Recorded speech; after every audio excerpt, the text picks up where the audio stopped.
আসসালামু আলাইকুম। সবাই কেমন আছেন? শুরু করতে যাচ্ছি মাই সুইটহার্ট লেখনীতে ফারজানা মনি পর্ব ১৭। পাখি চলে যাওয়ার পর ড্রয়িং রুমে থমথমে নীরবতা নেমে এলো। অরণ্য এখনো হাত মুষ্টিবদ্ধ করে দাঁড়িয়ে আছে। শক্ত চোয়ালের ছেলেটাকে দেখে বোঝার উপায় নেই তার ভেতরের অভিব্যক্তি।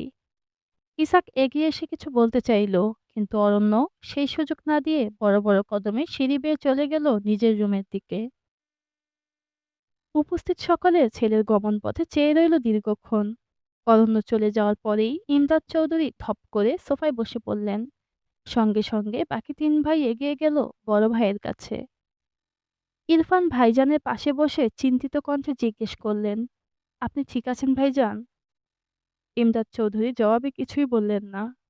পাশ থেকে মকবুল ও ইসাকও এটা সেটা বলছে, তাও কোনো জবাব দিল না। রোকেয়া দ্রুত গ্লাসে পানি ঢেলে এগিয়ে দিল স্বামীর দিকে।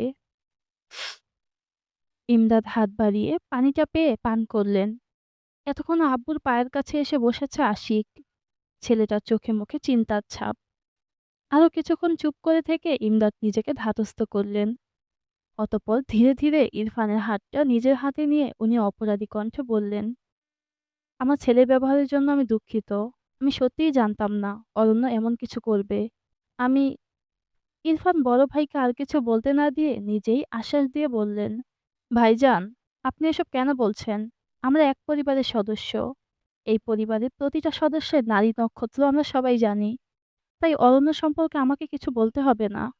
দোষটা কার জানি না, তবে কোথাও একটা মিস্টেক হয়েছে। তাই তো ছেলেটা জানতে পারেনি। এখন হঠাৎ করে নিজের চাচাতো বোনের সাথে বিয়ে হয়েছে শুনে রিয়েক্ট করেছে। তবে আশা করি ধীরে ধীরে সব ঠিক হয়ে যাবে। আপনি এত চিন্তা করবেন না ভাইজান, ওদেরকে একটু সময় দেন। ইমদাদ চৌধুরী চেঁচালেন না, তবুও লোকটা কেমন হাঁপাচ্ছেন। ইরফান চৌধুরীর কথা শুনে মকবুল ও ইসাক বড় ভাইজানকে আশ্বস্ত করল, মেজো ভাইজান ঠিক কথা বলেছে, ওদেরকে একটু সময় দিন ভাইজান। অরণ্য বুঝদার ছেলে, ধীরে ধীরে সবকিছু ঠিক মেনে নেবে। ইমদাদ চৌধুরী দীর্ঘক্ষণ পর চোখ ছোট ছোট করে বললেন, তাই যেন হয়।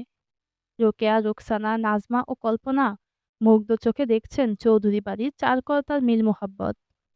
আজকাল এমন যৌথ পরিবার খুব কম দেখা যায়। ভাই ভাইয়ের পাশে দাঁড়াবে দূরের কথা, উল্টো ভাইয়ের শত্রু ভাই। সেই হিসেবে এ যুগে এসেও এমন পরিবার পাওয়া এই পরিবারের প্রতিটি সদস্যের সৌভাগ্য। তিন ভাই যত্ন সহকারে বড় ভাইকে তার রুমে শুইয়ে দিয়ে এলেন। অতঃপর ধীরে ধীরে যে যার রুমে যেতে শুরু করলেন। সাথে গেলেন যার যার অর্ধাঙ্গিনীরা।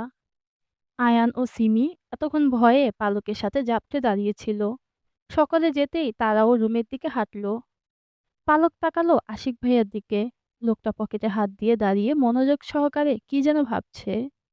পালক সামনে গিয়ে আশিকের ফোনটা এগিয়ে দিয়ে বলল, ভাইয়া, এ বিয়ে নিয়ে আমাদের সুখের সংসারে কোনো অশান্তি হবে না তো? ছোট মেয়েটার মুখে এমন বুঝদারের মতো কথা শুনে আশিক ফিরে তাকালো।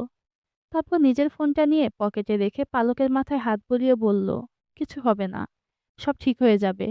রুমে গিয়ে ঘুমা। পালক আর কথা বাড়ালো না। একবার বসার ঘরের দেয়াল ঘড়িটার দিকে তাকিয়ে দেখলো ঘড়ির কাঁটা রাত ২টা ছুঁই ছুঁই। তাই আর দেরি না করে চুপচাপ চলে গেল রুমের দিকে। এদিকে নিজের রুমে মেঝেতে বসে খাটের সাথে হেলান দিয়ে একটার পর একটা সিগারেট টানছে অরণ্য। সম্পূর্ণ রুম অন্ধকার হয়ে আছে। বারান্দা দিয়ে আসা চাঁদের আলোতে ছেলেটার হালকা অবয়ব ও সিগারেটের জলজলে ছাই ব্যতীত রুমে তেমন কিছু দেখা যাচ্ছে না। ঘরে এসে বাসর ঘরে সাজানো সকল ফুল ছিঁড়ে সে ব্যালকনি দিয়ে বাগানে ফেলেছে।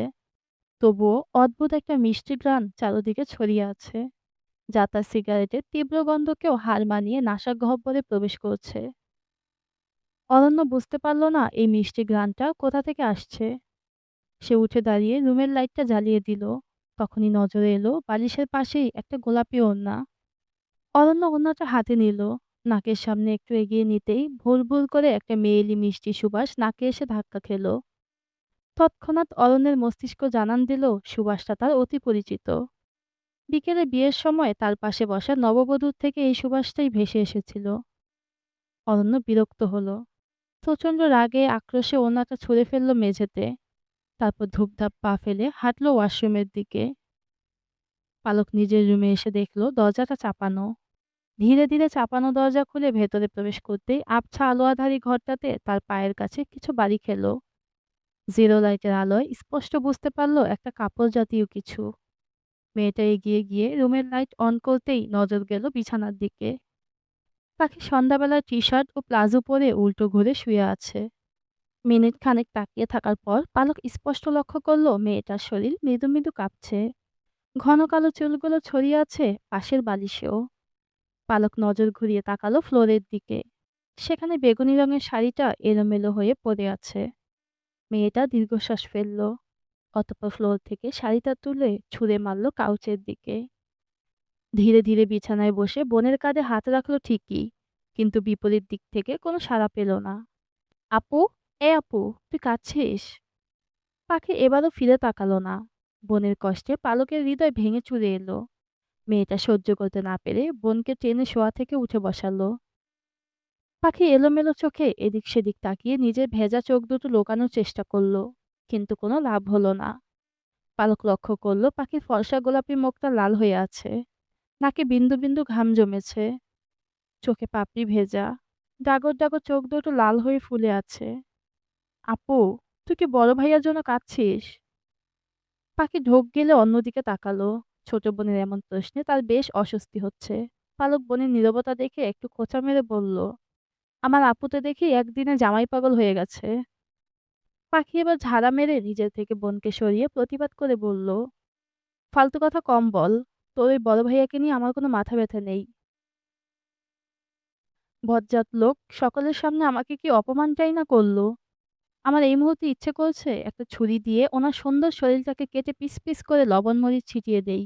ভাল্লুকের ভাল্লুক কি ভাবে নিজেকে, নায়ক শাহরুখ খান? ভাব দেখলে মনে হয় আমার খুব ঠেকা পড়েছে ওনার বাসের ঘরে বউ সেজে বসে থাকার। পাখির মুখে অভিমানের সাথে এতগুলো কথা শুনে পালক সরাসরি বলল, উনি বললেই তুই সেটাকে অপমান হিসেবে নিবি কেন? ওটা তোর জামাইয়ের ঘর। তুই গিয়েছিস, সেখানে যাওয়ার সম্পূর্ণ অধিকার আছে তোর। বালের জামাই আমার। ওই কাঠখোট্টা ভাল্লুককে আমার ঠ্যাঙ্গেও জামাই মানে না। বোনের কথা শুনে পালক মুচকি হাসলো। এর মাঝেই পাখি বিড়বিড় করে বলল, কত স্বপ্ন ছিল জামাই আমার উপন্যাসের নায়কদের মতো শাড়ির আঁচল ধরে ঘুরবে। আর এই ভাল্লুক বেটা কি করলো? আমাকে বাসর ঘর থেকে কান ধরে বের করে দিল। আরে, একটু ইজ্জত তো দিতে পারতো, তাই না? মান সম্মান সব শেষ। এজন্য এসব বালসালের নেতা আমার পছন্দ হয় না। সবগুলো এক গোয়ালের গরু। তুই ভাইয়ার সাথে আবার কাকে মেলাতে গেলি? আরে রিত খান আছে না, উনিও অরণ্য ভাইয়ের মতো উল্টাপাল্টা বলে আর বউকে ঠাস-ঠুস মেরে দেয়। তাই তো আমার ওনাকে পছন্দ না। এখন দেখ, আমার কপালেই জুটেছে এমন একটা। অতঃপর পাখি উপরের দিকে দুহাত তুলে কিছুটা দোয়া করার মতো করে বলল, আল্লাহ, আসমান থেকে একটা আবির্ভাই ফালাইলো পাতা। পাখির কথা শুনে পালক হাসতে হাসতে বিছানায় শুয়ে পড়ল। আপু, তুই পারিসও। কবে জানি তোর জামাই তোর মুখে এত এত ছেলের নাম শুনে জেলাস হয়ে তোকে মেরে দেয়। জেলাস হবে অরণ্য ভাইয়া? এটাও আমাকে বিশ্বাস করতে হবে? এমন কিছু হলে ওনার হাতে আমি জয় বাংলা হতেও রাজি। পালক বিছানায় গড়াগড়ি খেয়ে আরেক দফা হাসলো। এর মাঝেই পাখি বোকা বোকা কণ্ঠে জিজ্ঞেস করলো, এই শোন পালক, বড়াম্মু বোধহয় ছোটবেলা বড় ভাইয়াকে মধু খাওয়ায়নি, তাই না বল? হয়তো একটা লোক এত তেতো কথা কিভাবে বলে?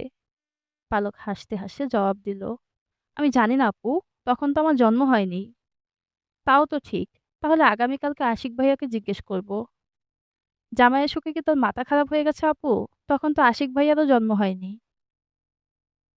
পাখি এবার রাগে তেতে উঠল। হবে কিভাবে? ওই ভাল্লুক তো ঠেলাঠেলি করে সবার আগে এসে জন্ম নিয়ে ফেলেছে, আর আমাদের ফেলেছে পিছনে। পালকের হাসতে হাসতে পেটে খিল ধরে যাওয়ার জোগাড়। আসলে তার বড় বোনটা এমনই। তার যখন কারো উপর প্রচন্ড রাগ হয় তখন সে সেই মানুষটাকে নিয়ে উল্টাপাল্টা বকর বকর করে, যেসব কথার কোনো ভিত্তি হয় না। সেসব কথাও বলে ফেলে। পালক জোর করে পাখিকে নিজের সাথে শুইয়ে বলল, আপু, রাগ দেখাস না, ভাইয়ার বিষম লাগবে। তোর ওই ভাই জাহান্নামে যাক, আই ডোন্ট কেয়ার। পালক এবার উৎফুল্ল কণ্ঠে বলল, আরে বাস, মাত্র কয়েক ঘন্টায় শ্বশুরকে কপি করা শুরু করে দিয়েছিস। তবে একটা কথা সত্যি, জামাই পেয়েছিস যেমন তেমন, শ্বশুর কিন্তু পেয়েছিস মনের মতন। বৌমার জন্য ছেলের গায়ে হাত তোলে। হা হা হা। কি সৌভাগ্য তোর আপু। হরে বোন, সৌভাগ্য আমার উতলায় পড়তেছে। বোনের কথা শুনে পালক আবারও খিলখিল করে হেসে উঠল। পরের দিন সকাল 11টা। গত 2 দিনের ব্যস্ততার কারণে কেউ এক ফোঁটা রেস্ট নেওয়ার সময় পায়নি। তাই আজকে বাড়ির কর্তারা কেউ অফিসে যায়নি। সেই সাথে বাড়ির ছেলেমেয়েরাও স্কুল কলেজ অফ দিয়েছে। আগামীকাল রোজ রবিবার থেকে সবাই আবারও নিজ নিজ কর্মে ব্যস্ত হয়ে পড়বে। পাখি একটু আগে ঘুম থেকে উঠে ফ্রেশ হয়ে নিচে এসেছে। এসেই দেখে সকলের নাস্তা করা শেষ। তাই সে বর্তমানে একা একাই নাস্তা করছে। ছোট ছোট করে পরোটা ছিঁড়ে গরুর মাংস দিয়ে মুখে পুরছে আর ফোনে টিকটক দেখছে। মাঝে মাঝে আবার মিটিমিটি হাসছে। ওর এই ব্যস্ততার মাঝেই কেউ একজন বিপরীত পাশের চেয়ারটা টেনে বসলো। আম্মু, নাস্তা দাও। পুরুষালী গম্ভীর কণ্ঠ কানে আসতেই পাখি চট করে মাথা তুলে তাকালো। তার ঠিক সামনের চেয়ারে বসে ফোন স্ক্রল করছে বড় ভাইয়া থুক্কু, তার জামাই ভাইয়া। আসসালামু আলাইকুম, সবাই কেমন আছো? এই গল্পের পাখি এবং পালক এই দুইজন চরিত্রকে তোমাদের কেমন লাগে অবশ্যই কমেন্টে জানিয়ে যাবে। আর যারা আমার চ্যানেলে নতুন তারা সাবস্ক্রাইব করতে ভুলবে না।